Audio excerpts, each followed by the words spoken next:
वार्तांकन रोखठोक बातमी। बिहारचे मुख्यमंत्री नितीश कुमार यांनी गुरुवारी विधानसभेत राज्यसभेच्या जागेसाठी अर्ज दाखल केला।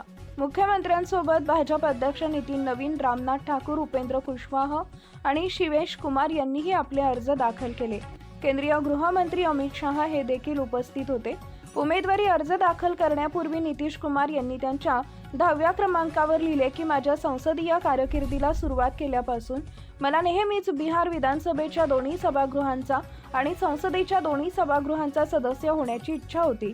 या अनुषंगाने मी या निवडणुकीत राज्यसभेचा सदस्य होण्याची आकांक्षा बाळगतो।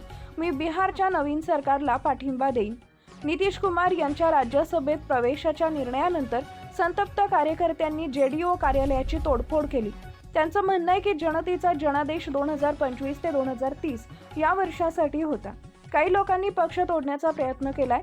नितीश यांच्या घोषणेवर प्रतिक्रिया देताना तेजस्वी यादव म्हणाले की भाजपने बिहारमध्ये महाराष्ट्र मॉडेल लागू केला आहे। भाजपने नितीश कुमार यांचा इतका छळ केला की त्यांना राजीनामा द्यावा लागला। भाजप स्वतःच्या मित्र पक्षांना नष्ट करते, हे पूर्णपणे चुकीचं आहे। भाजपने कट रचलाय। नितीश कुमार 2025 ते 30 पर्यंत पदावर राहणार होते, त्यांना 3 महिन्यात कट रचून हटवलं जात आहे। महाराष्ट्रातील महत्त्वाच्या आणि ताज्या बातम्या पाहण्यासाठी आमच्या जय हो न्यूज चॅनलला सबस्क्राइब करा आणि बेल आयकॉन प्रेस करा।